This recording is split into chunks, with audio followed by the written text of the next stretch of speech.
Good evening, everyone. If everyone's ready to take their seats, we'll get things started.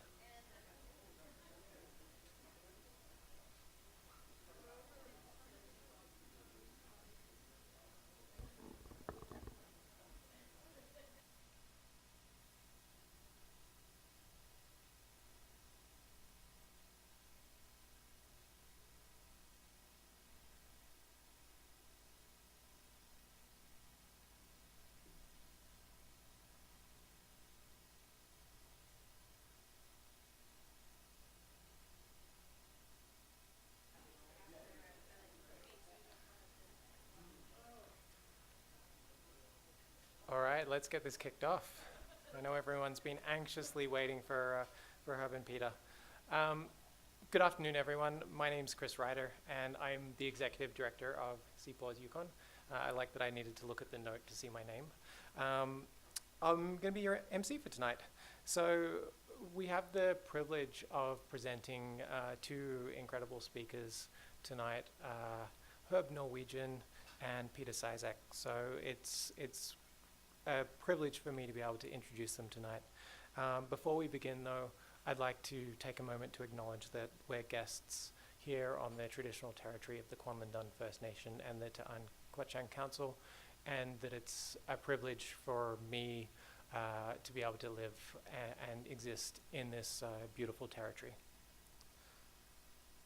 So tonight we have Chief Herb Norwegian of the Dehcho Nations, and his long-time collaborator and himself an award-winning environmental consultant, Dr. Peter Sizek. They're here to talk to us about the work that they did to create Canada's first Indigenous Protected and Conserved Area in the Northwest Territories. And as I stand here with the opportunity to introduce them, it's really an opportunity to reflect on how important this is. I work as the Executive Director of the CPAWS Yukon, also known as the Canadian Parks and Wilderness Society. And when I think about the name of our organization and the parks word, and the history of parks in Canada and around the world, and the way that those have been created for so many years, where in many cases First Nations people were told that this is our land now, this is preserved for nature, and this is preserved for me to go hiking, this is no longer your space.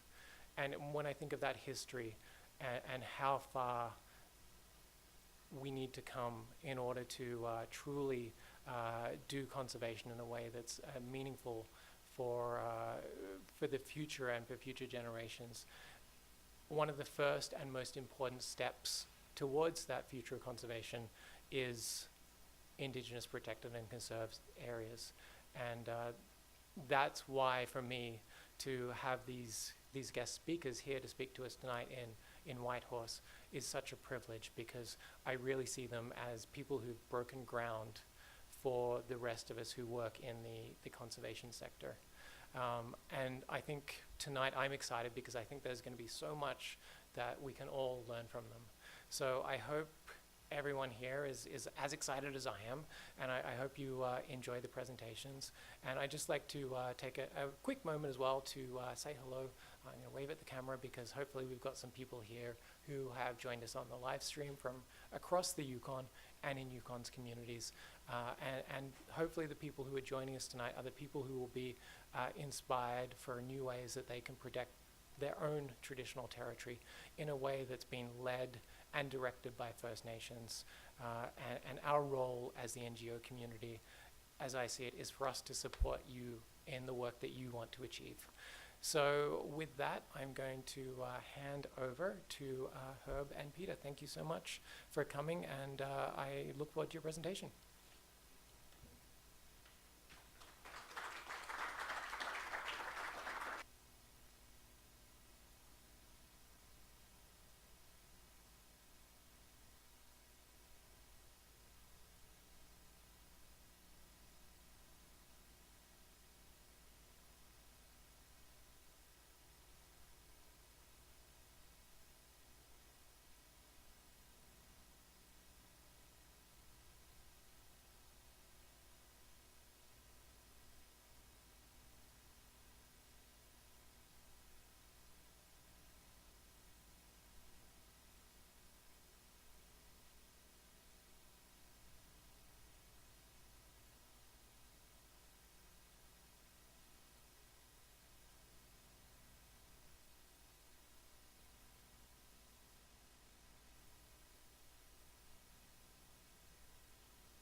failed my first test at being the MC. Oh, good. Okay. Good. It sound got everything on track. Again, thanks for inviting me and Peter to this great territory, the One and Done territory. And this morning, yesterday also, we were down in the Dawson City territory, down in some really incredible territory. This area has been something that we've always admired, especially the mountains. Where I come from St. Camp Fort Simpson, it's something that we live on a large river, and I come from that little red dot area. And to the west of us, we have the mountains, and we have the Hani Park. And so the mountains is something that we see in the distance, and we travel to it every once in a while when we go hunting or we want to go visit, just take a natural break. The country that we live in is the Dehcho Territory. We have almost 10 communities right from Hay River all the way up to Wrigley, way up close by Norman Wells there. We have some incredible territory that we've have worked on over the last about we say 20 years, but the work that I've done has been going back about over 30 years now. My job, and it goes back way back in the 70s when the Mackenzie Valley Pipeline was being discussed, and it was during the Berger days when Berger was probing people and wanting to find out what people thought of this massive project that was going to come down the valley. It was back then, I was just a kid, I was roughly in about my 20s when some of the heavy hitters like Jim Antoine, Francois Paulette, Joachim Bonrouge, and some of the guys that were already involved in the Indian Brotherhood movement. And they were looking for young recruits. They wanted to bring young people on board, people that spoke the language, that knew the land. And at that time I was a mechanic. I'm a mechanic by trade. I'm a heavy equipment mechanic by trade and automotive mechanic. Done that for almost 10 years, and I was called upon and by elders and a couple of chiefs to come on board. And it was back then I thought about it, and the first thing that I asked them, well, what's in this for me? What entice me, encourage me, get me excited about something? Why should I get involved in this? And I think that was pretty straightforward for them. They took out this document. It's a booklet that was around since the early 1900s, and the booklet was a little white booklet. It was Treaty 11, and they said this little document is a treaty booklet. They said, and I said, yeah. So what's special about it? Well, this little booklet, in there, it spells out back in the early 1920s, 1921, the federal government came into our territory and got elders to put their X on a dotted line, indicating that they would give up all the land, all the territory, cede their authority, and give up their rights to the government. The priest and everybody was on side, and so did that happen? They said yes, it happened, and that's why you've got governments taking over the territory. And today, we sit on the sidelines and watch them make these decisions.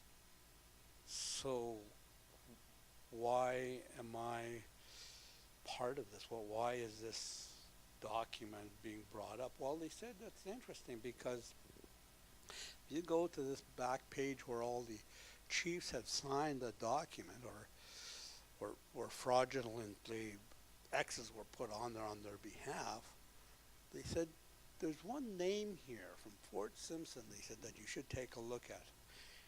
And they pointed at it and it said, Chief Johnny Norwegian.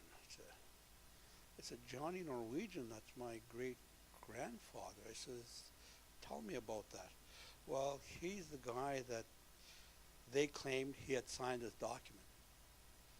And, you know, I was shocked. I wondered what that meant. But anyways, to think about it over for the next couple of days, I talked to my dad, my uncle Leo, and all the elders there about this.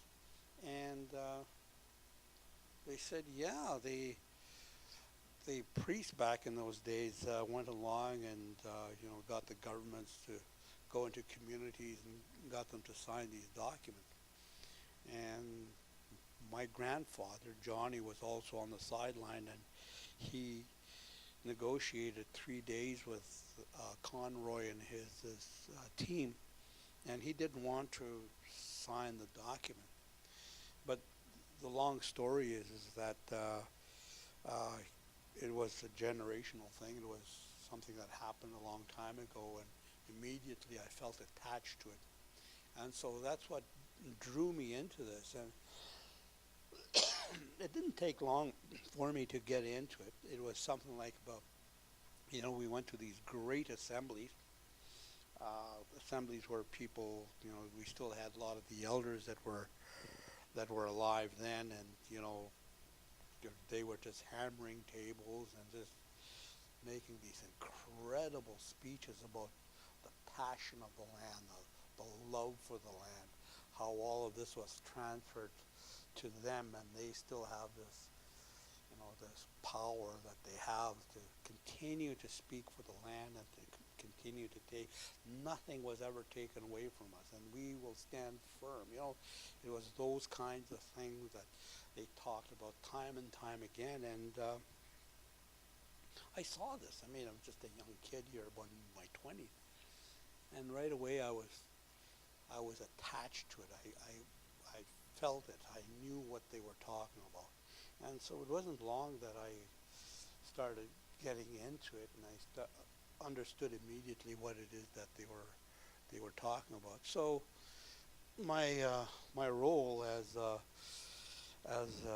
young youth involved in this, I helped out. You know, I helped facilitate, help out in workshops, organize meetings with elders because I spoke the language. And it wasn't too long that they asked me to take on the leadership role. And so for a period of about 3 years, I was the vice president of the Indian Brotherhood that time, and then it became the Dene Nation. And from there, we, you know, mobilized, and we did a lot of great stuff. We even to a point where the Berger pipeline was put on hold for 10 years. Our people celebrated that. It was a good time for us to start mobilizing again, getting organized around, you know, self-determination, self-government. And it was that time that we were trying to get the negotiations off the ground with Canada to clarify our treaty. And we did that, and it was cumbersome because we had different regional groups that came to the table. But at the end, as this whole thing unfolded, you know, the different groups came on board. They took on different roles. And it was at that time that I had moved on. I had taken about a 5-year break from that. I became a CBC bilingual broadcaster in Yellowknife. Did that, and it was interesting, really interesting. For the first time, they had somebody that spoke the language and was able to articulate stories in the language and also in the English language. I really enjoyed that. You know, if I didn't get back into politics, I would have loved journalism. I would have loved just to stay in there because I just love to tell stories, because I just had a knack on finding stories, just incredible stories. But anyway, I was drawn back into, I was again recruited back into being chief for my community for roughly about 7 years. Following that, I was an assistant negotiator as the Dehcho were getting the whole question of lands on track. And it was right at that time that I was also made the Grand Chief of the Dehcho, and I served as Grand Chief for 3 terms, and so this kind of work, took me to all types of levels, to all walks of life, and I'm really honored that it brought me to learn a lot, to grab a lot of new information that was out there.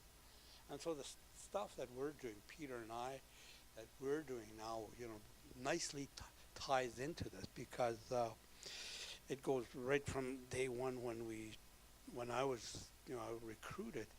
I was more interested in the political and the social relationship of people and how people lived together and what was the story. That I got my education from them on that. It took them about maybe 5-6 years to understand that.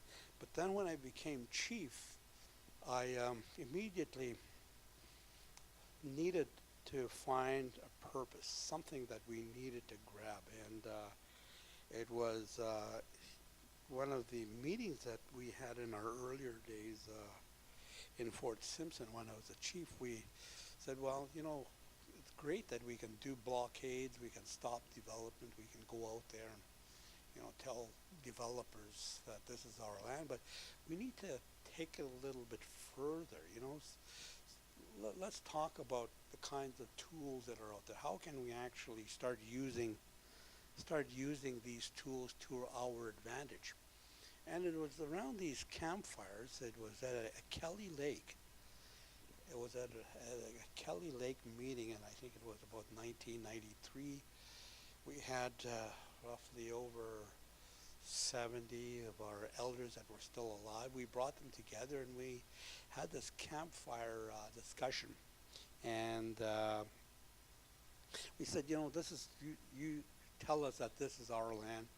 We need to find out, how can we go a little bit further than that? Because we have a lot of young people that are coming out of schools. They're going to need to know how much further can they take it? What can they do? So here, let's figure out something on how we can actually kick it up a notch. And so I see Eric Bell is in the and Jillian's is here. Hey, Jill. Yeah, good to see you. I was just getting to that there, Jillian. It was just around this campfire around Kelly Lake that, and Jillian was working for us at Dehcho First Nation, and we were talking about how we could do this, and she and Gary Merkel, I think it was, that came to our campfire, and we said, well, let's kick it up a notch. What can we do? And it was at that time that I remember Jillian, they had introduced the whole idea of land use planning, because land use planning is something that is a tool, and if you can actually take advantage of it and put it into work, use it to your advantage, it could be something really powerful. And so I explained it to the elders, that this is available. And so there were Uncle Leo, Gabe Kazon, Mary Kazon, all the elders, and I explained it to them, and they said, they really took a very clever view of it. They said, well, the thing that we have, I think it's really important is that, we have our moccasins on the ground. This is our land. We have the knowledge, and everything that we depend on is out there. We know every creek, every lake, every little traditional burial site, every cabin ground. We know all of that. Maybe what we need to be doing is to take that and we need to combine it with the knowledge of what the white man knows. Let's try that. Let's bring that together.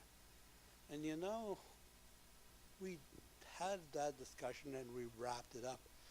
And I think from there something grew out of the ashes of that little campfire. Something happy came out of that. And it wasn't too long afterwards that we started talking about traditional knowledge And then it wasn't too long afterwards that we brought a guy like Peter Cizek, who will talk a little bit also, that came on board, and he had quite a bit of information on how land use planning can take place. So we then said, well, if we're going to do this, we need to start right from scratch. The first thing that we needed to do is we needed to gather information from all the people that are out in the land. You know, the harvesters, the elders, the youth, the women, anything that they took from the land. We need to document that. We need to take that information and we need to put it on maps. And so we developed this program on how we would do it. And we passed it around to our leadership, and leadership looked at it, and it was back in the earlier days of when we were going to get the Dehcho process, the Dehcho land claim piece off the ground. And so the traditional knowledge mapping was really, really a cornerstone. It was something that actually kickstarted a whole series of things. So Peter and I had got into that. They hired us to do 7 years of work to go into the communities, gather information from elders, and it was all documented on maps. We did something like, boy, I think there was over 400 harvesters that we talked to over a period of time.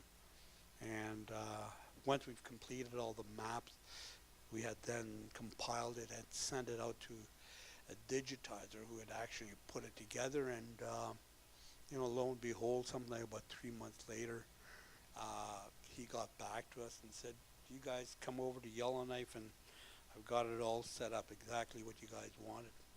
So Peter and I, we take off to Yellowknife, and he had this big screen set up and projector like this, had our coffee, and he hits the button, and lo and behold, this maze came up from this whole Dehcho Territory, what you see right here.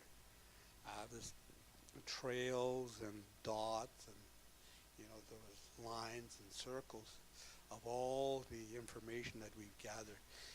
And for the first time, we're looking at this document that was actually put together and compiled, and of course everyone made a contribution to it. And this map here then was something that told a story from every angle. It told a story of every elder, everything that he did in the territory, and it was amazing. So we were just stunned by that, and so we then took it and went back into the communities, and we told them what they had done. This is even to this day, they're still amazed by this type of work, the technology. Now, what was amazing about that is the combination of using traditional knowledge and Western science and putting that together to create something that's totally new, And it was something that we cherished. We took it, and that became the foundation on the very thing that we built here in the Dehcho. From there was a whole series of things that came out of that. So the traditional mapping, if you're going to build something, the elders and what they had told us, and they made it very clear to us. They said, if you're going to build a house or you're going to put up a pyramid, something that's going to be out there forever, you need to have a solid foundation. It's got to be like bedrock, something that's going to be there for a long time. And they said that foundation, it's got to be that traditional land use or that traditional mapping project that you've done, that information that you've gathered, that needs to be the foundation. And then you can start building on top of that. And from there, there was a lot of ceremonies, prayers that had gone into it. And it somehow or another, it just naturally just grew, It was like a flower pot, you put your seeds in there and it started sprouting. It just didn't take long. One of the big things that we immediately took on was is the Hani National Park. When we got our earlier, we got our negotiations off the ground. We had a number of agreements that we created with, with Canada and the GNWT. We said the first thing that we needed to do is we need to tidy up the Hani National Park. At that time, the Hani National Park was just a sliver of a park along the river. And we then had a large conference with all the elders and people from the Hani Butte. We even had I think we even had CPAWS and people like yourselves that sat in. There was something like about over 100 people. And that first conference was called the Ecological Integrity Statement, is what we were developing. And we, of course, everyone wanted to know it. The focus was the Nahe Park.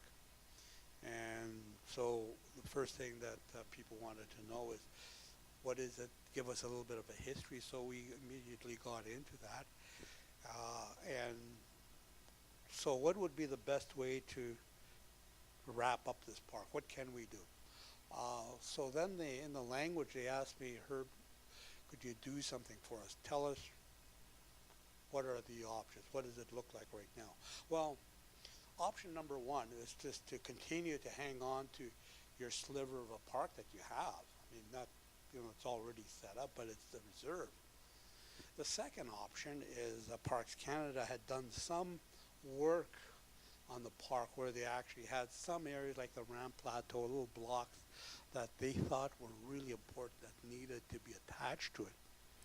So we then looked at that. People said, well, that's nice, but if we're going to expand it, we want to do justice to the area.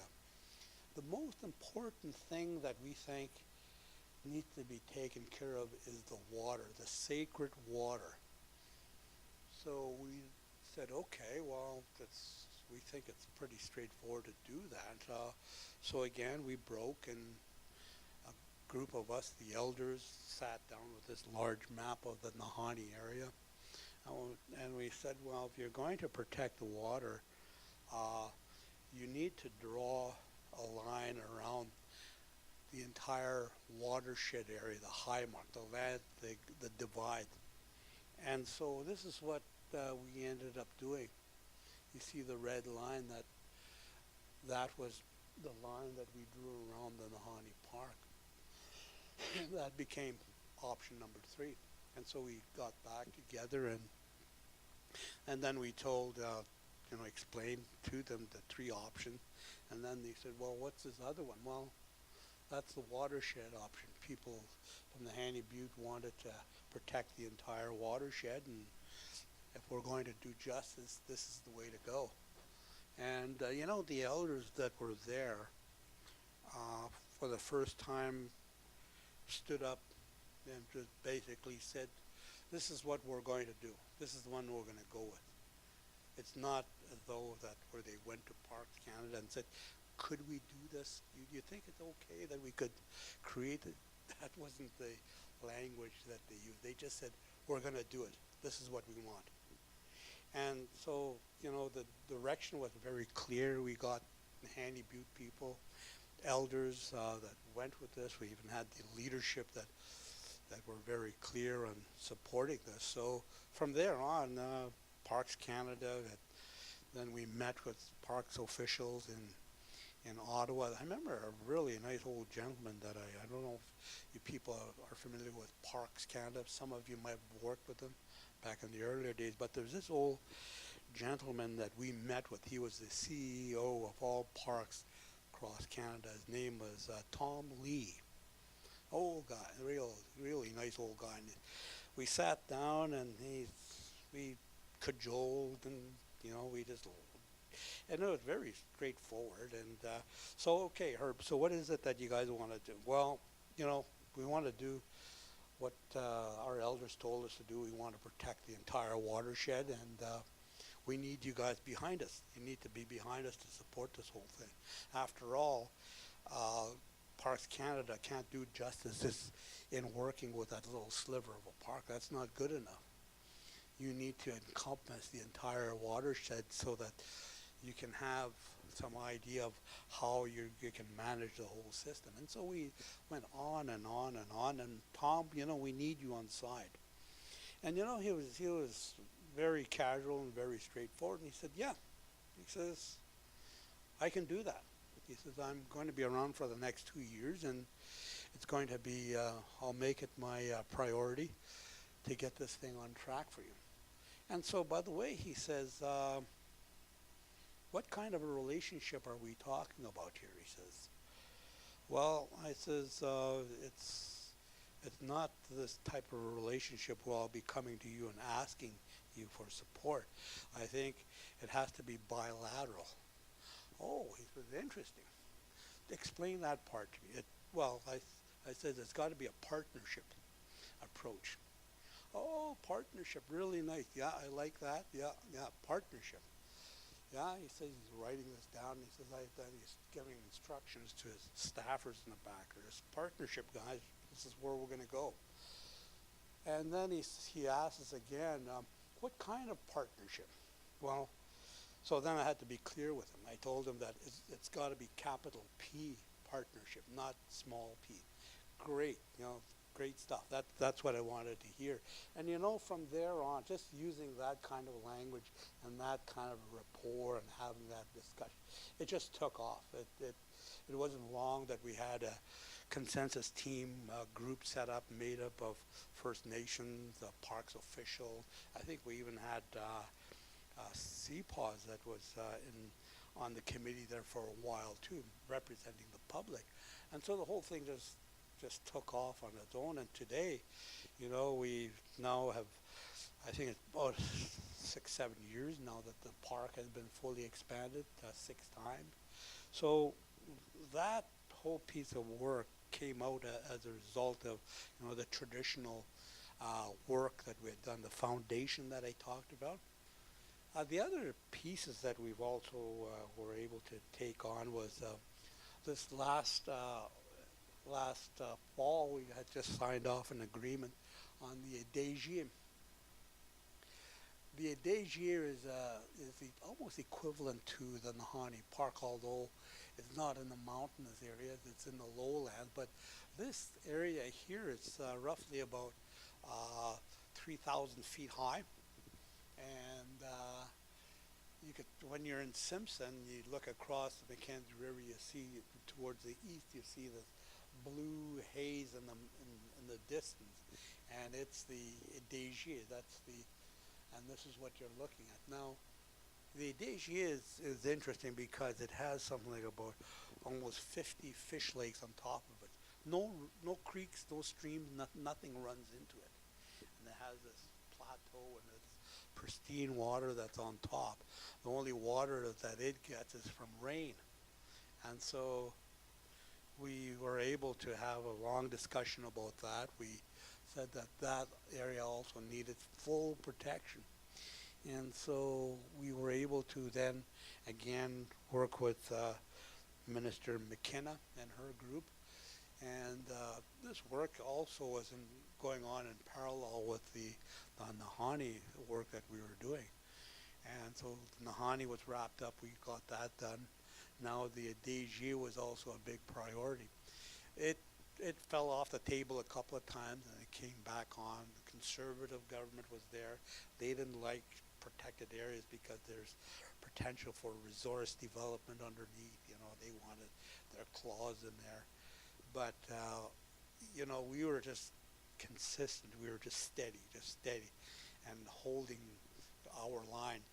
And all of a sudden the election came along and they were tossed out. And all of a sudden there's this renewed interest in, protecting, these areas. And of course, the Liberal government, the government today is really interested in those kinds of initiatives, especially if they're driven by First Nations. And First Nations are very solid behind them.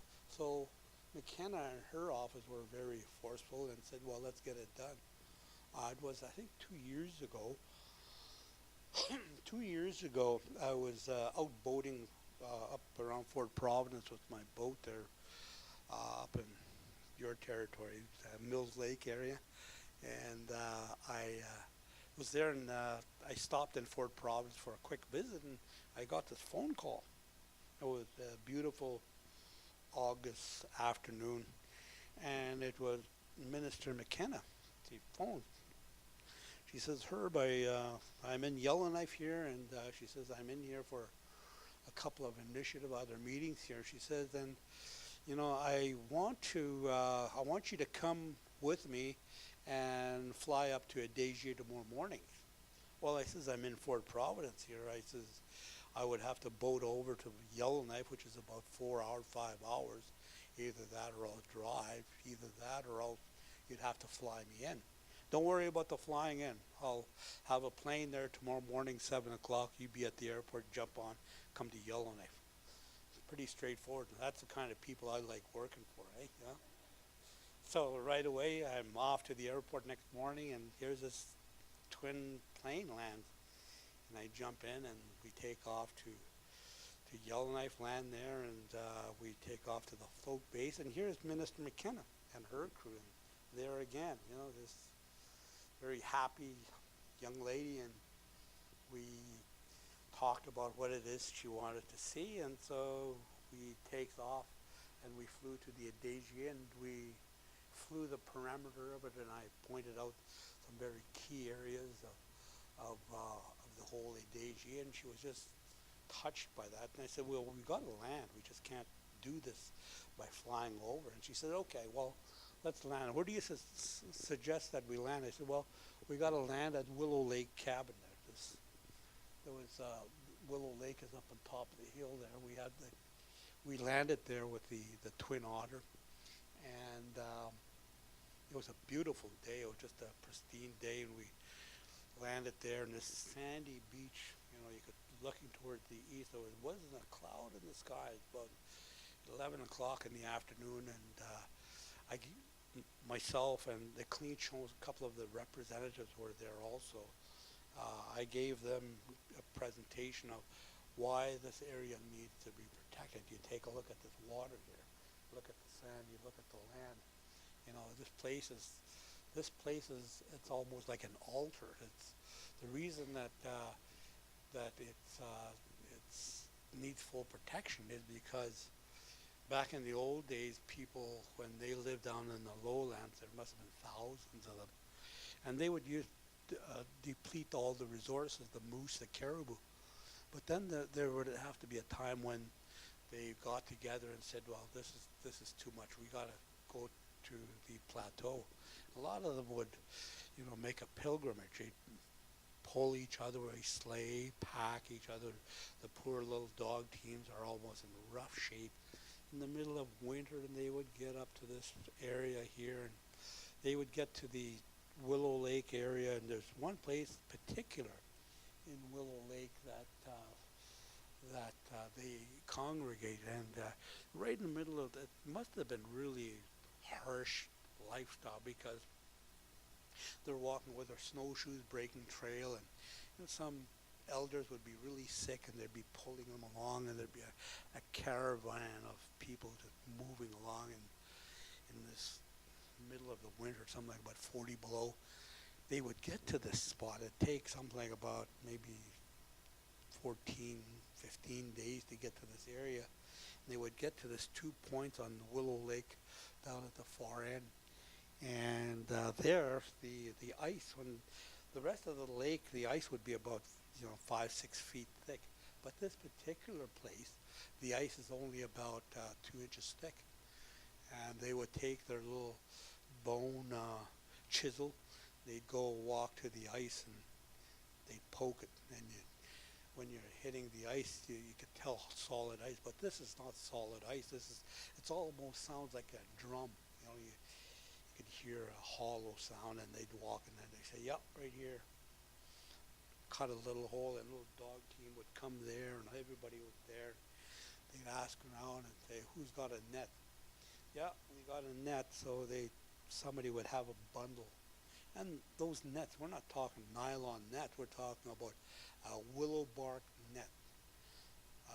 nets made out of willow. They would actually tear the little strands off, they twist it and make nets out of that. And the nets weren't long, they were maybe from here to the wall, that 3-4 feet high. Take their little willow sticks, they'd make one hole, and there'd be a little channel, and then they'd make another hole at the other end, tie a bunch of willows together and run the pole underneath. Guy would get to the other end and grab the end of the net, and they're very careful with their net because it's, it takes a long time to make something. No sooner they would get the net through, all of a sudden the net is jerking. Oh boy, we got something. I pull it back out, so the dog's tails are wagging and barking, and everybody's happy. As soon as the net started coming out comes a big trout flapping on the ice. Another fish, white fish, jackfish, Mariah, all about 30, 40 different types of fish come out. Boy, they're just so happy, and they take their fish, and the dogs are barking right there. The guys are cutting up little pieces of fish for the dogs, and the dogs are eating right there. They make their big camp, and they have their big feast, and then everybody is back to life again, and that's what Edéhzíe has done to our people for years. That's what it was all about. And so it was these kinds of stories that I was telling the minister, and she was really touched by that. And one of the other stories that I also talked to her about was that back in the days of my grandfather, who had, his signature was forged in this treaty. When he was a young boy, he was he said there was a lot of people that were traveling from Rabbitskin up to the Edéhzíe, up to the Willow Lake. And he says that he was just a kid, and there's about 6-7 sleighs and people moving. There's a lot of elders there that were traveling, and he says that they came to the foothills of this plateau, and the old elder there that was traveling with him, he put up his little caribou hide teepee, and he stays by himself, and they were there for a couple of days, and finally they made trail ahead, and everybody started taking their tent down, and next morning we were going to travel. And so the old guy asked a couple of the leaders and some of the older ladies to come into his tent. He wants to talk to them, he said. So they congregate in his tent in the evening in the fire. He says, "I'm an old man now," he says.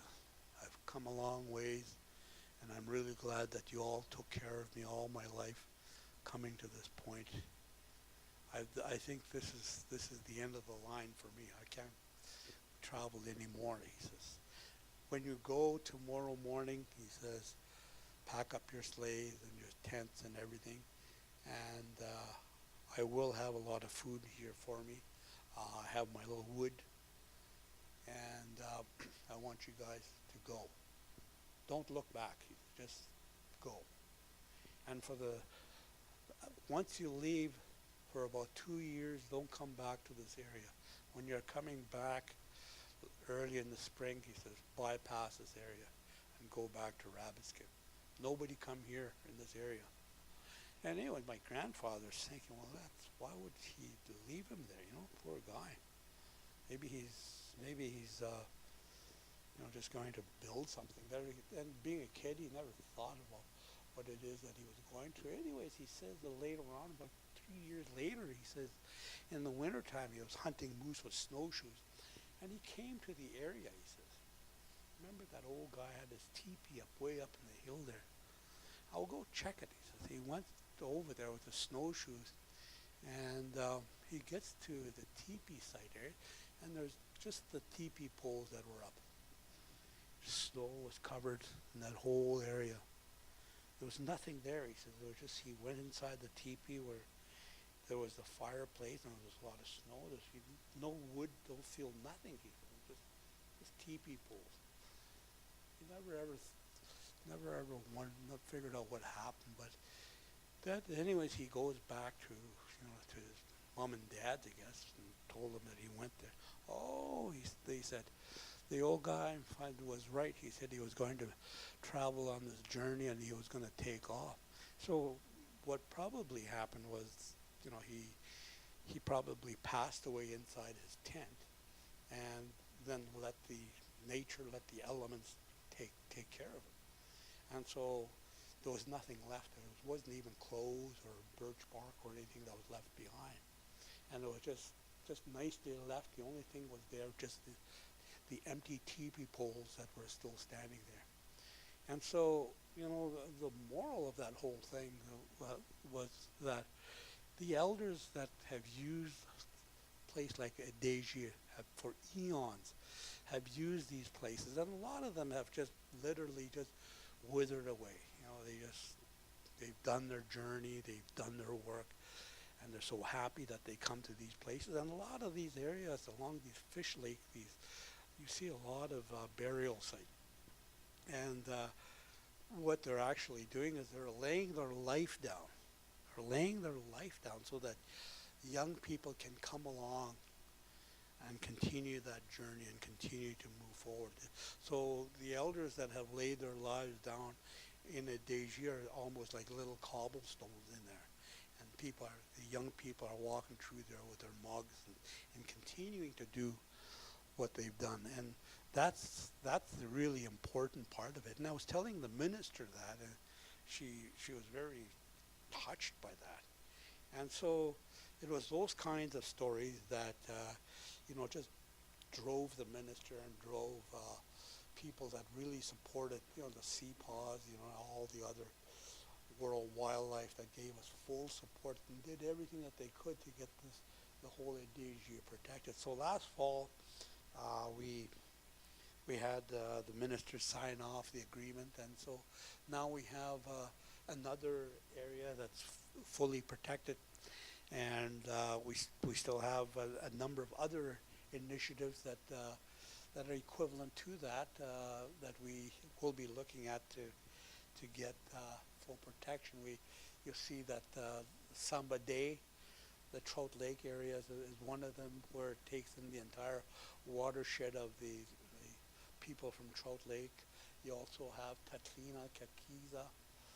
There also people have made it very clear that those areas need full protection. We have another area up in the Wrigley, Petahiki area that also have some really interesting background back there. Just some very crucial areas, fish lakes, people that just traveled back and forth in those mountain valleys. So we have and of course we have down by Kelly Lake, where I was telling you the first time that Jillian and a whole bunch of us had met, the Kelly Lake, and there's Deep Lake, Sanguin's Lake, Gargan Lake. There's a chain of them. All of them are going to be given the same kind of attention. So all these protected areas are on top of this foundation that I was telling you about, the traditional mapping, traditional knowledge work that we had done. And so that is what's holding up a lot of these initiatives. And another big one that we also did was, and finally, is with a thing that started off that just really we had to roll our sleeves up and get right into it, was land use planning. The land use planning was also a big one because it's a major tool. I'm sure that some of you are familiar with that. But there again, we had the traditional mapping, the foundation that was there, and so then we got into putting together a land use plan. A land use plan basically is a plan that lays out areas that will be open for development, areas that will be closed off. Some would have some clear protection, some would have development zones, and so it'll at the end it'll look something like this. But it's interesting because we'll have the protected areas, the initiatives like the Hani, the Edéhzíe, and some of the other watershed protection. We also have land withdrawals in there that evolve every 2 years. And so this is what our land use plan will look like. Uh, so it's almost, we say that it's roughly about 95, 98% complete.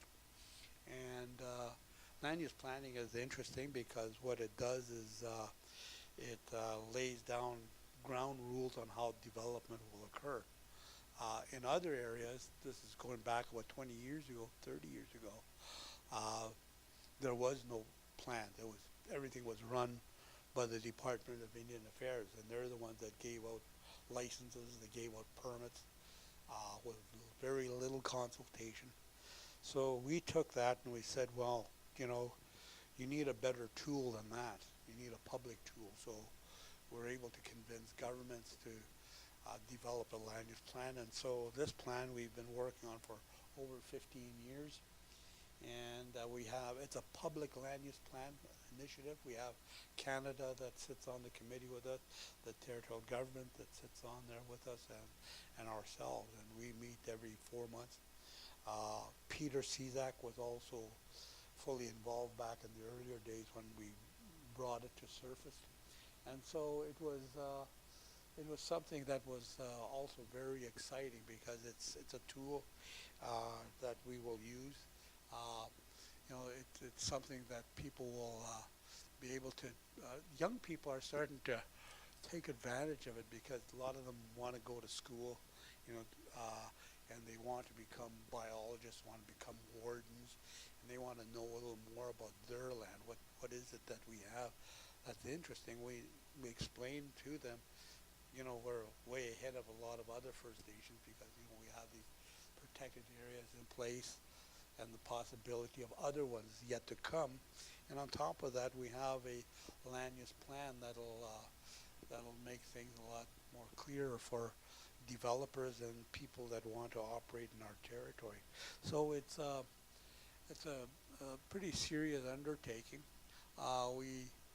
We worked on this one here myself. I've been as a Grand Chief. I sat on this one here too. So it was, and I was also the chair for it for about almost 8 years or so. So back in the earlier days, it was a whole new learning process, just getting to understand what goes into a land use plan. And so, you know, with people like Peter Cizak that's been able to help us out and sit in on and describe to us how these things work, because in fact what it is that we're doing with all these initiatives is we're combining Western science with traditional knowledge, and if you can do that, then you can actually make a lot of inroads, and that's what this is all about. I'll talk a little bit about the Mooskin boat there, Peter. Yeah. When was this? Yeah, just to, you know, you need to entice, you need to get people excited about the things that you can do out in the land. A couple of years ago, there was, you know, myself and some filmmakers that came around. We did a bunch of shooting throughout the Dehcho Territory, and I talked to them about the whole idea of a Mooskin boat journey. And they said, oh, that's interesting. Tell us a little bit more about it. Well, over 100 years ago, people used to come out of the Hani rivers, and they would make these gigantic Voyager-style kind of Mooskin boats, and they would come out of the Nahe River, 5, 6 of them at a time, because families were actually harvesting up in the headwaters of the South Nahe. And so we talked about it, and we said, well, we needed to film every aspect of it. So we then had a crew. We had selected a crew, the builders, the Mooskin boat builders. You know, we had some young people. You know, we had people that can actually work, like really good with the axe. I think we had something about almost 20 people working there. And of course, we had parks people that were there, and the camera people. I just couldn't believe. Like, we said, okay, we'll bring in cameras, and we'll film the whole thing. And the guys that came in, you know, I just thought it was just going to be simple, you know, old-style, real cameras. But these guys that came in brought in these IMAX quality cameras, and I asked them, let's tell me what's so important about these cameras. Well, we're going to do a little trailer, they said, a little 2-3 minute trailer.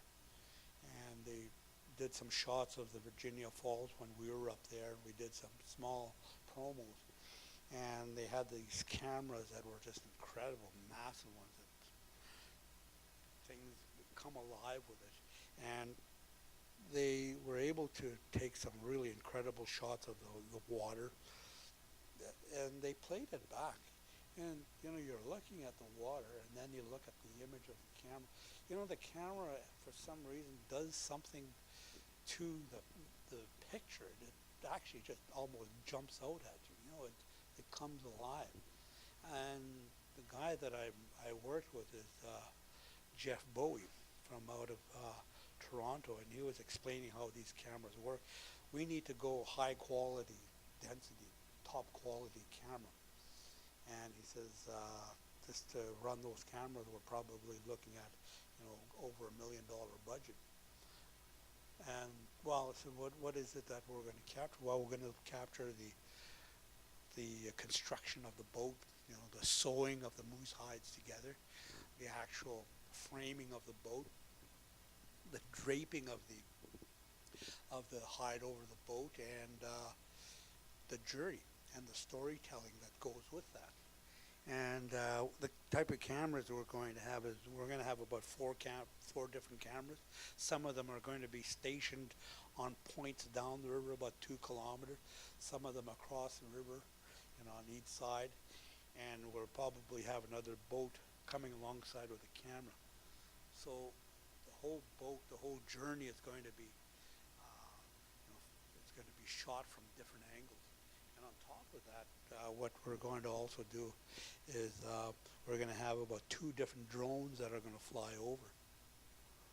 So, when we finally got this whole thing off the ground, it was just massive. I mean, the first day, you're paddling.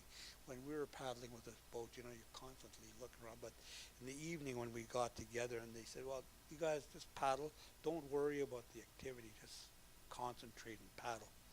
So it took us a day to get used to all the cameras, but from there on, we just let the camera tell the story.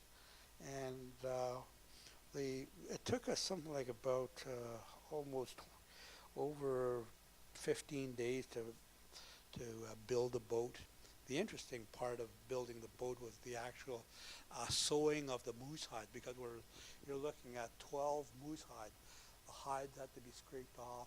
It had to be fleshed on one side, and then they had to be cut so that the hides are actually brought together, and you're actually layering it so that it becomes waterproof. That itself took us about 12, about almost 12 days to stitch that. That was really, really a tough job. It was a young woman that had square needles with thimbles. Some of them are using needle nose pliers to poke the hide through and pull it through, and they're using the biche, the strips of moose tendons that were dried, and that's what they were using to stitch this whole thing. And you could see it. They're actually grabbing it with their teeth and just pulling it through, and just everything was very physical when they were putting that together. Finally, at the end of the pulling together of the hide, as we're doing the last stitch, we had drummers sitting there, and this young lady from the Hani Butte was doing the last 6 inches of stitch. The drums were there, and they were drumming, and they were just so happy. And as soon as she did the last stitch and did the knot, it was just loud cheers. You could just hear it throughout the whole mountain valley. Clear day, and so it was quite touching. Then we had the frame of the boat that was built, and then we draped the hide. There was something about 10, 20 of us had to lift the hide, and the hide was probably from here to that wall about 12 feet wide, and we had to lift it and then bring it on top of the hide and then drape it over. And it had to be pinned on with sticks at the edge, flip it over, And I thought, well, this is going to be interesting. How do you keep, once you flip the boat over, how do you keep the boat arced? How does it stay arced? And so the old guy had a special piece, a strap, something like a 2-inch by 6-inch piece that he had cut out by hand. And it was and he had this bow, the front stern and the back that chiseled out. And then he took this piece, he laid it inside, and he had it dovetailed into the bottom end of it, and he had the bottom of the bow, and he dovetailed it into the back end, and there was a bit of an arch, but a 2-foot arch in there. Wow, now how is this going to work? And you know, these old guys, they got on there, took their shoes off with their moccasins barefoot, and they got on this arch, and the rest of the guys were holding the rim. And they started stepping on this arch here. And you could see it, all of a sudden the hide was starting to stretch. Started to stretch. And all of a sudden, say, as they're moving, continuing to move it around and pouring water, all of a sudden there was only about a foot left. The old guys, they get in the middle and they just popped, and all of a sudden there was a pop. It just snapped into place. It's kind of like an umbrella. You know how an umbrella works. That's how it was put together. And you know, then from there, the boat was then complete, and we put it in the water. And so this is the boat that we had built, and it took us from the Bunny Bar. You're familiar with that area, Eric? The Bunny Bar above Virginia Falls. There was a landing gravel bar there.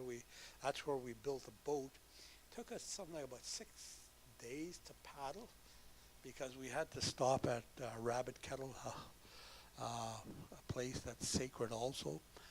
And the whole crew, was just, you know, about 6, 7 boats that were traveling. And we went to these different places. We stopped.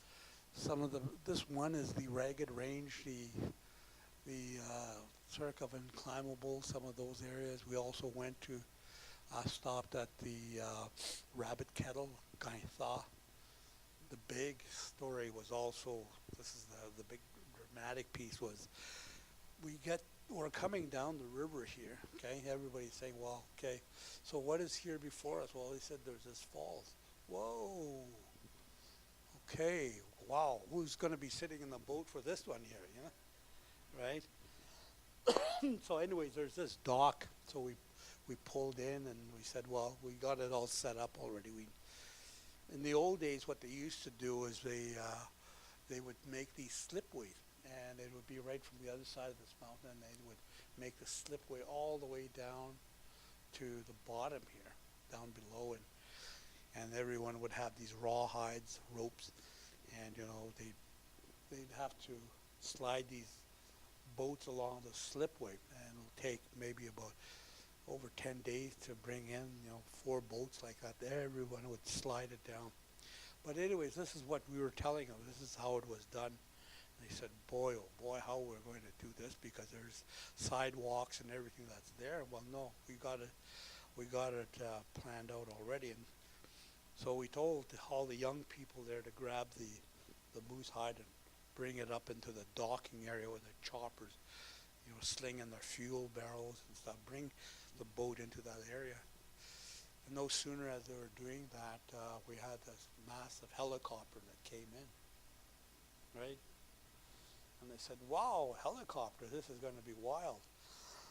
So the helicopter comes in, and you know, the guys had made this basket out of a net for the boat. They slung it around the entire boat, and they had this about 100 feet line with a ball to the chopper, and they balanced up the chopper lifts the boat up.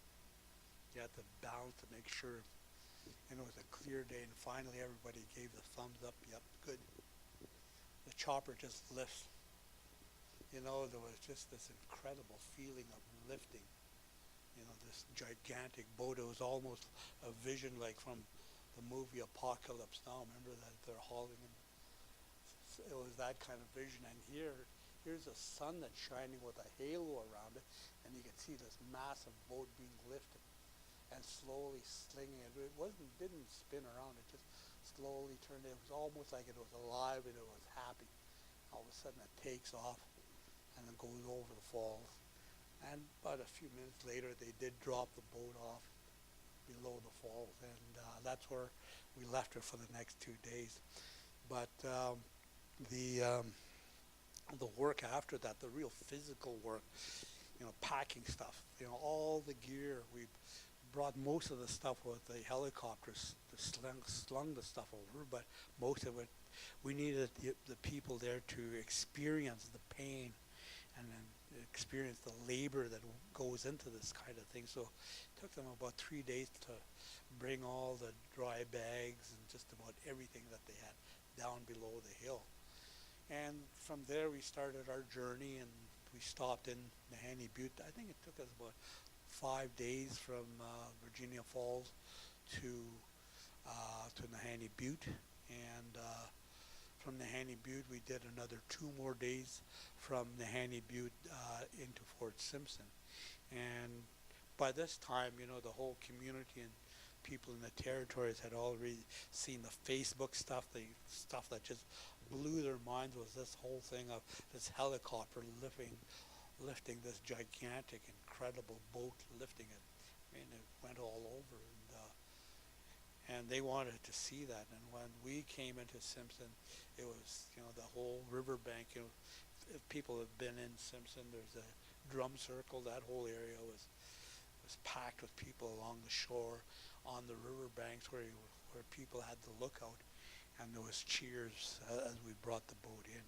So the boat was, it was a successful trip, and we learned a lot, and it was something that we felt really good about.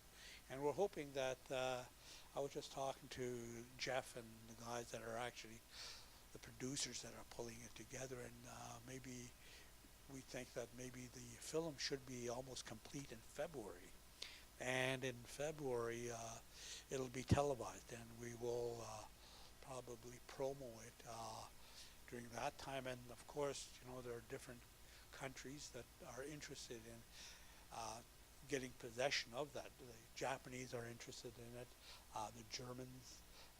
We also heard that the Swiss want to also take it, because they'll take it and then they'll translate it and put it in a lot of their broadcasts into their program. So the Musquin boat, what it did was it told people that anything is possible. Nothing is impossible. Anything is impossible. You can do it. It's your land, your water, your way of life, your knowledge. You have the tools in your hand. Just getting up and actually doing it. That's what it told people. And to this day, I'm really honored that we're able to do that. And I think what young people are looking at right now is that they said, well, yeah, we think that we could actually do something like that ourselves, either next year or the following year. So, these are the kinds of things that come out of the work that we're doing. It's about encouragement, and it's about telling the story, telling the story of our people. So, here we are. Some of the things. This is at Kelly Lake, where I was telling you we did our first campfire discussion. We talked about land use planning. We talked about water and how to actually get involved, get our young people. You can see these young 12, 14-year-olds really tuned into the stuff that they're doing. And it's interestingly enough, it's this generation that's really interested in land stuff. They're the ones that just want to grab it. They're not afraid of the fish, the ducks, or helping skinning. So they're very energetic, and I'm really pleased that we've done a lot of good work. And so that's the story, and we've are continuing to do a lot of good work, and a lot of my work too has been about this, listening and telling our story and sharing the kinds of things that we have done over the years, and it's always about you know, looking at new ideas. The interesting one that we've always looked at is the new technology that's out there. What is it that we can do with it? What can we do with the technology? Because if we're going down that road, you know, we have a lot of young people that are actually interested in going down that road also, and you know, the Facebook and you know, the phones and all the systems that are out there, they just love that stuff. So if there's a way that they can actually combine that with traditional knowledge, I think they would be on the right track. So it's combining what you already know and what you already have, and so these things always work together quite well. So that's my take, and these are the ingredients to success: consistency and perseverance. 20 years, a lot of work. You know, any of these projects, it roughly takes about 20 to 25 years to get off the ground. We always think, you know, well, 4 or 5 years we'll have it done. It doesn't work like that. Roughly about 20 years to get it off the ground, because you got to get government to move. That's always the hard one. You know, they don't want to move, or it's just, there's always somebody that's in there that, you know, has a hard line on moving. So, and the big one is making sure that the elders are fully involved. I speak my language, so if I'm doing any work, I have to let them know, explain the best way possible on what they need to know. They ask a lot of good questions, a lot of hard questions, but so we're able to converse and have that kind of a discussion, concepts and, you know, history, you know, try to combine all of that. Partnership is always, as I mentioned, with Tom Lee, the kinds of work that Parks Canada we did is always a real big one. And this audience, you know, you guys, a lot of you people are with Parks and Wilderness. I've done a lot of work with Parks and Wilderness people, World Wildlife. You know, there's just so many groups out there that are just dying to come on and help First Nations, and because they have their agendas, we combine our agendas, and we come out with something that's pretty good at the end. So it's pretty good. Make sure that people understand that study areas will be changed. They are not there as a final thing, because, for instance, land use planning is not permanent. You know, these things, when you develop them, they're up for review every 5 years. Elders always wanted to know that. You know, the public wants to know, well, if you lock something up, does that mean that it'll never, ever, ever be changed? No, it's up for review. Every 5 years, you'll have a chance to take a look at it and make things better or modify it. And so we have the system in place to do that. Make sure that government representatives on planning boards have clear instructions and mandates.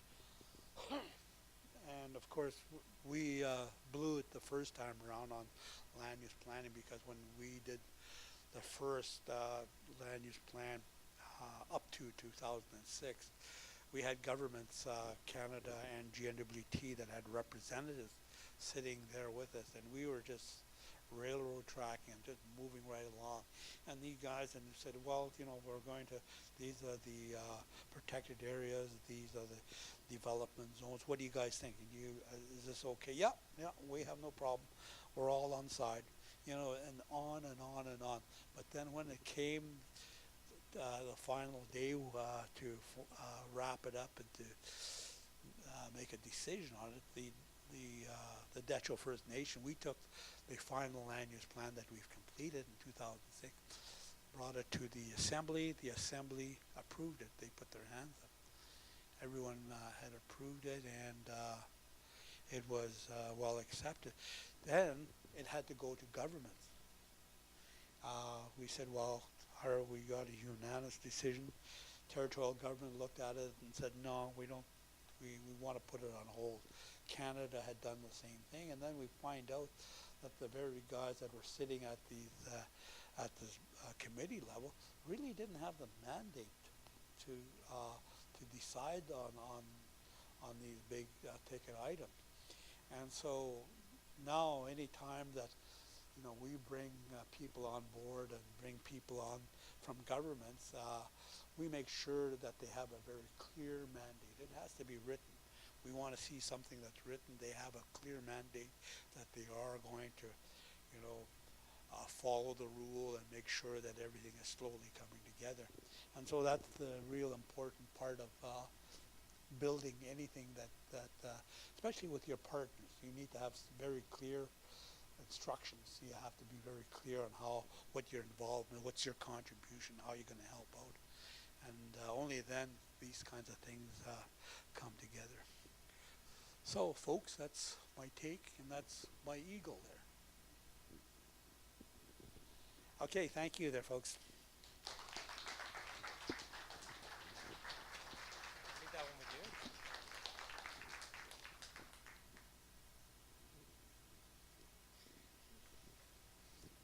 Thank you so much. Can we get just one more round of applause, please? Makes me feel good to stand up here and do this. So in about 2 moments, we'll start with the Q&A section.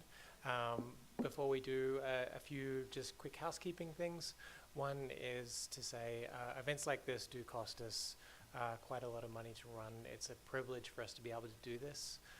But if you haven't done so already, and if you are in the position to do so, we do have a donation jar out the front, and we do really appreciate your support so that we can continue to put on incredible presentations like this evening's.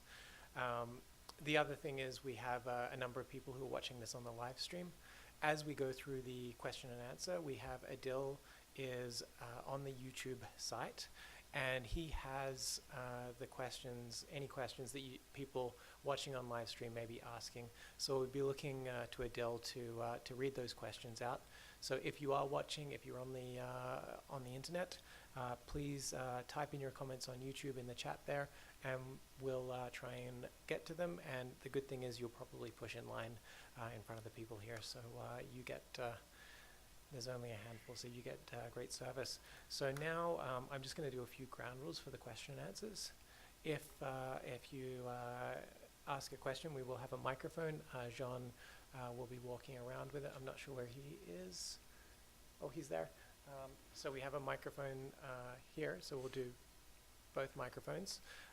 Please stand up, wave Jean down, and when you stand up to ask a question, please introduce yourself to Herb and Peter, say your name, and if you're representing an organization or a First Nation, and then ask the question. And if you can try and keep that to around 30 seconds, we'd really appreciate it so that we can make sure we get as many questions in as possible.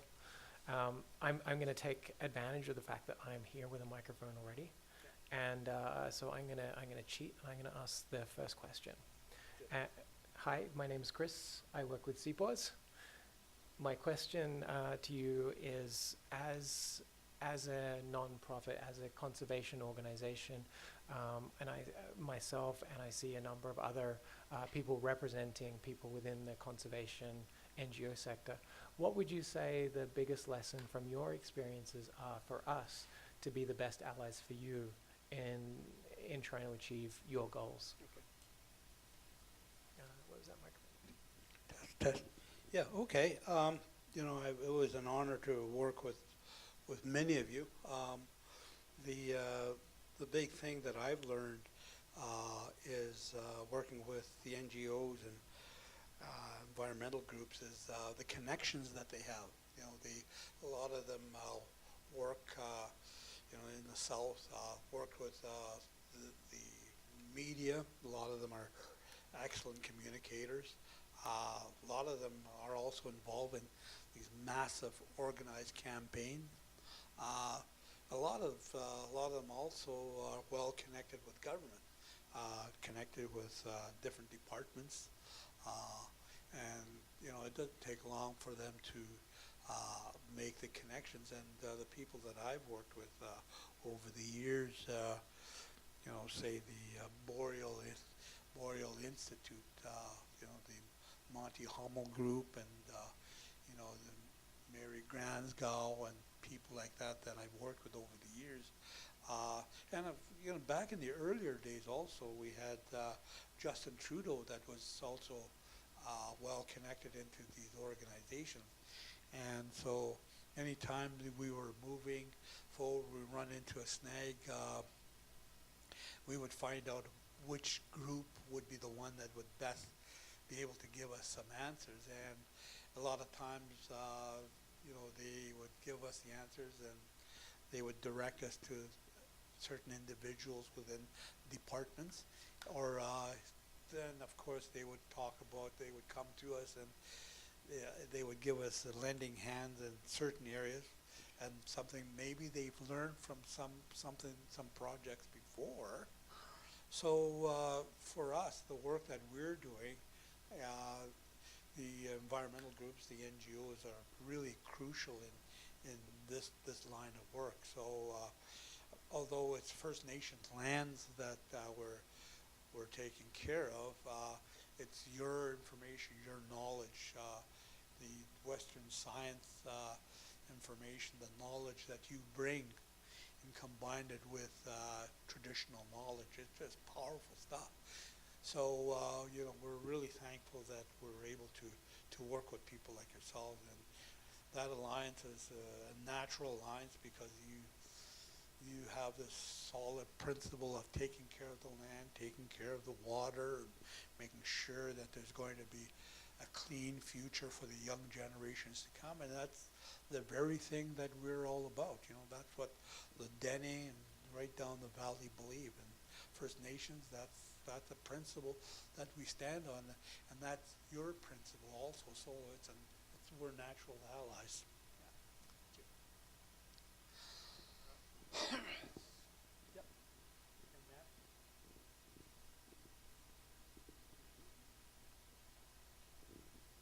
Does anyone on the floor? We've got a question there. Hi there, my name is Nicole, and I just wanted to know, like when you guys have been going through this land use process over the past 20 years, did you come across any conflict with non-renewable resource interests, and if you did, how did you deal with that? How did that go? Peter, did you want to take a crack at that? Peter's our, I need to give him some time to I'm sorry, I have a hearing impairment. Use this microphone as well.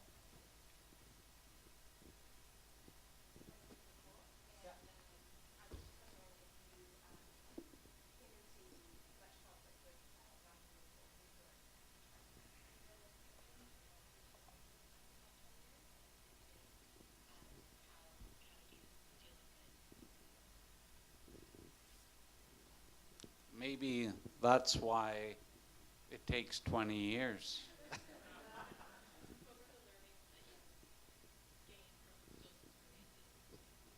Well,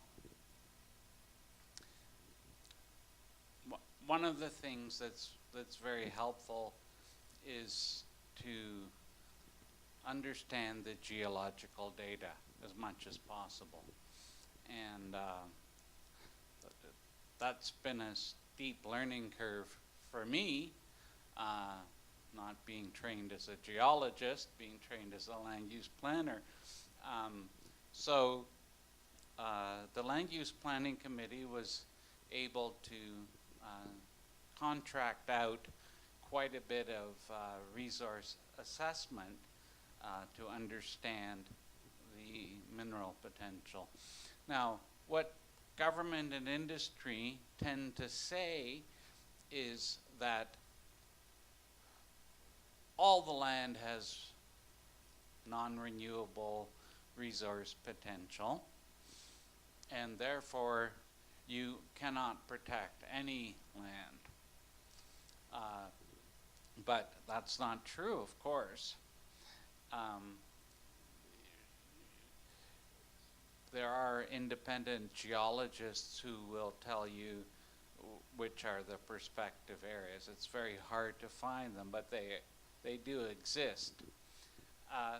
The other strategy is to point out just how much economic potential is available in the remaining areas that are available for non-renewable resource development.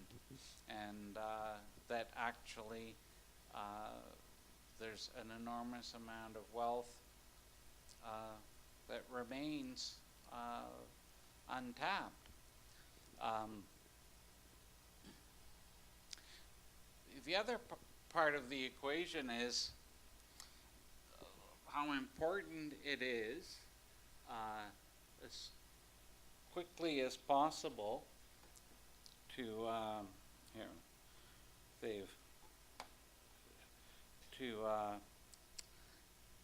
bring into place what are called land withdrawals. So what we did, following the traditional land use mapping project as part of an interim measures agreement, we were able to negotiate land withdrawals that form the basis of the land use plan. We call these land withdrawals course level land use planning. So if you can get lands withdrawn on a temporary basis to prevent further staking, or in the case of the Dehcho, exploration licenses for oil and gas, if you can get lands withdrawn, then those will form a foundation for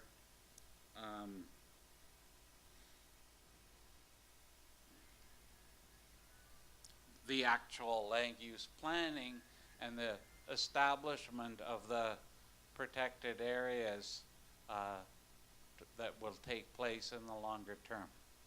Thank you.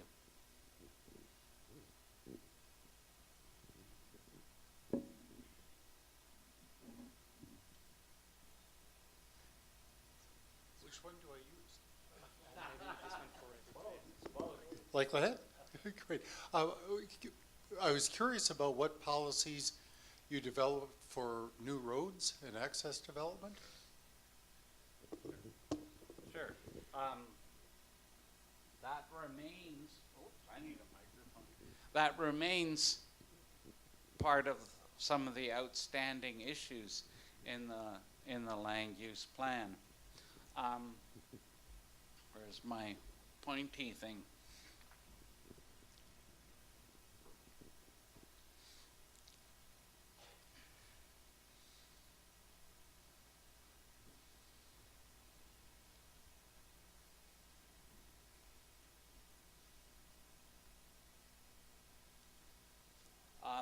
In any case,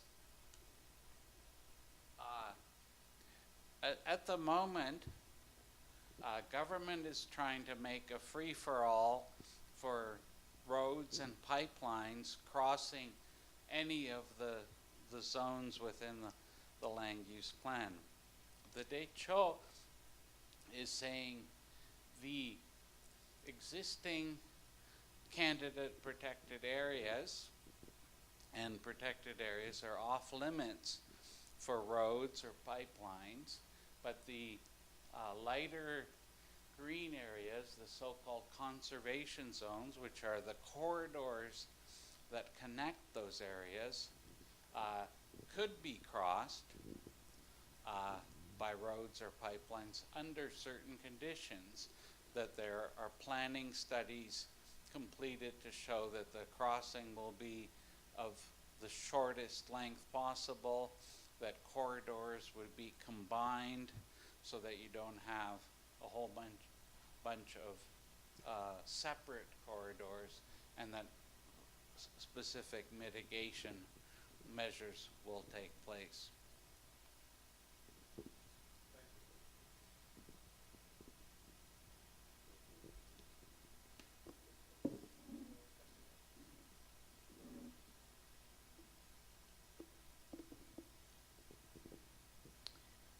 Hi there.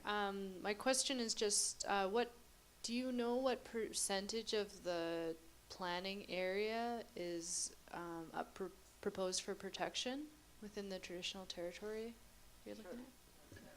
Sure. If you combine in the land use plan the candidate protected areas, Nahe National Park, the conservation zones, which are the corridors generally connecting those areas, and the special management zones that only allow renewable resource development, not oil and gas or mining, that are focused on agriculture and commercial timber. If you combine those zones, it's about 47%. In the proposed areas, now mind you, in the existing land withdrawals that remain in place, we have about 50% of the land base is currently protected through interim land withdrawals. And the idea is through a combination of candidate protected areas and the land use plan to have approximately the same amount indefinitely.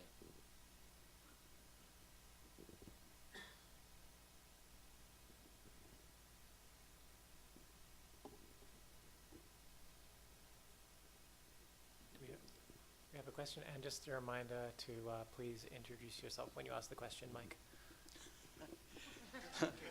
Yeah, that's right. Thanks. He's making a comment about my age, I think.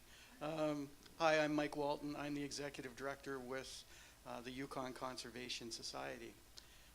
Fantastic that you hit 47%. But I gotta ask the question, can you talk about what that meant, and when did you reveal the 47%, or even talk about 50%? That's a number that is very shocking, perhaps, for some. Yet, when I was looking at your mapping, I was thinking that with the core areas and corridors, it was moving towards 50%. Can you comment on just what that took to get there?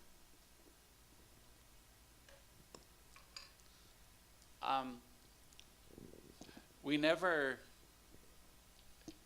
aimed for a particular percentage.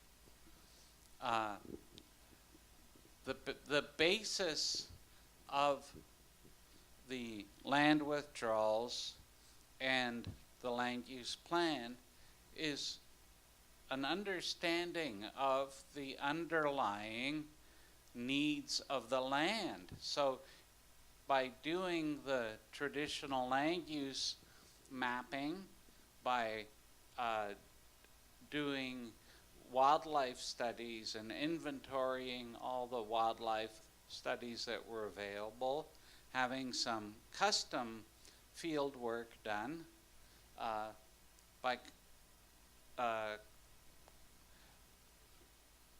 understanding all of the existing things like the old IBP sites, the International Biological Program sites, by bringing all that information together and justifying it on the basis of real life data, that's how it ended up. It wasn't this kind of arbitrary goal that was established. So part of the trick is that every step of the way you have to be able to defend your design decisions with government.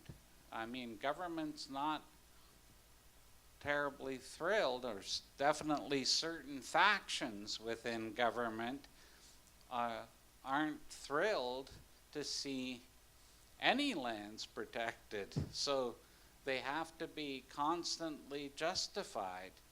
And I think that the Dehcho has always made a point of having lots and lots of data, whether it's traditional land use, whether it's indigenous knowledge, and whether it's scientific data at its disposal. And of course, the GIS, the Geographic Information Systems Mapping Technology, has empowered people to be able to do that.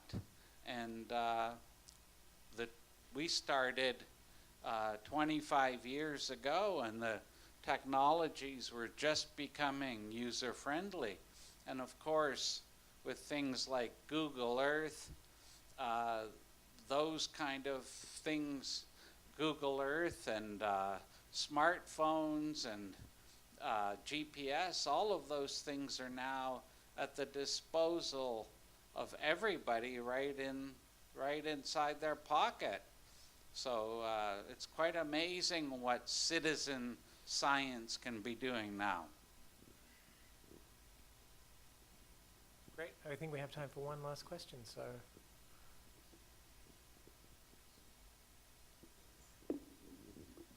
Hi, my name is Genesee. I just had a quick question. Did I understand correctly that you said every 5 years the whole thing is up for renewal or debate? And if that's the case, I mean, does that not worry you, given the, I mean, even to talk about the the Conservatives and then the Liberals being elected and the changing of governments, I mean, the 5-year turnover seems worrying to me in terms of your goals of protection.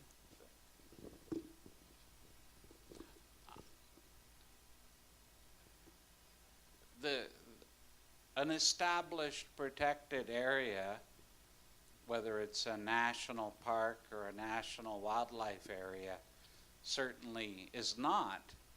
Those kind of protected areas have a lot more certainty. But the basis of land use planning is flexibility. I mean, that's just the way it is, whether it's within a municipality like the city of Whitehorse. I mean, there's zoning in the city of Whitehorse, and that's constantly being amended, and people want to, for example, take a residential property and put a little store in it, and they have to consult with their neighbors, and it has to go to a hearing, and people stand up and say, I don't want a store next to me. Those kind of things. That's what planning is about. Now, but in land use planning outside of municipalities and rural and remote areas like north of 60 are enabled by, in the case of the Dehcho, an interim measures agreement which has a bunch of rules about how a plan can be amended or changed. In Yukon, you have Chapter 11 of Umbrella Final Agreement, which also has a number of steps that need to be taken for a plan to be changed. So a new government can't arbitrarily toss out a land use plan, but by their very nature, I think that flexibility and ongoing renewal is important. I don't think these are things that can be set in stone, but certainly the most important areas, like a national park, for example, once a national park is established, that would be extremely hard to change. Use the microphone, please.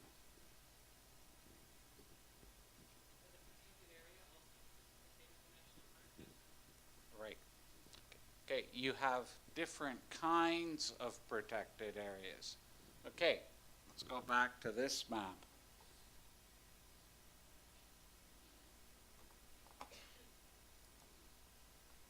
Okay, so look at this map and let's look at the zoning categories, okay? So the strongest protected area in Canada is a national park. In the Dehcho, you have Wood Buffalo National Park at this end, which is just at the boundary of the territory, and you have in the same dark green, you have Hani National Park. To change those would require Parliament to change it and to go through a huge process under the National Parks Act to change it. There was actually one case where somebody tried to change a national park not too long ago. It was in the northern Northwest Territories near Inuvik. They were flying a plane around collecting geomagnetic information.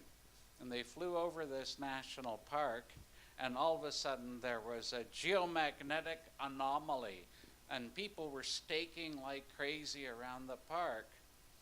And the Nellie Cornwallis, who was the head of the Inuvialuit Regional Corporation, which had wanted the park at first, suddenly people start getting greedy and they wanted to cut a piece out of the park around this geomagnetic anomaly so that they could continue staking.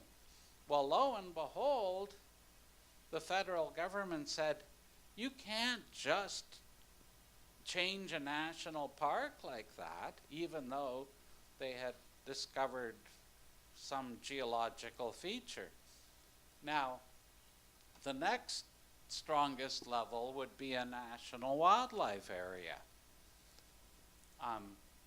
Then these other protected areas are also being considered as national wildlife areas. So they too would require an act of federal parliament to change. So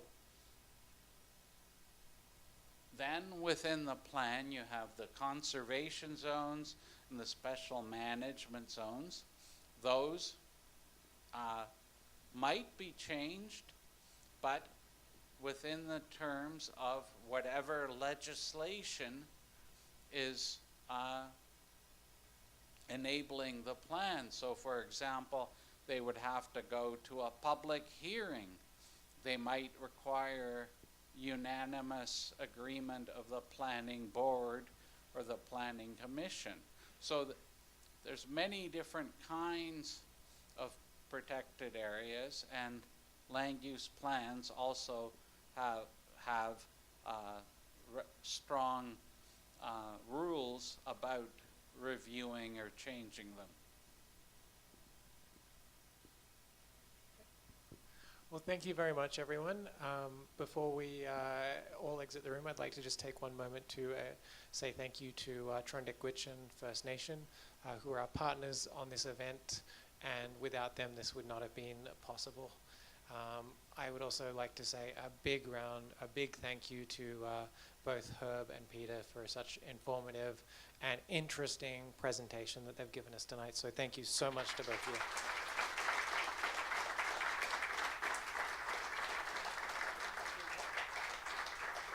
There are probably still some snacks out there.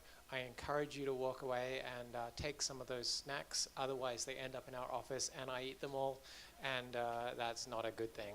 So thank you, everyone. We really appreciate you attending tonight, and thank you to everyone who watched online. Konochish Masicho.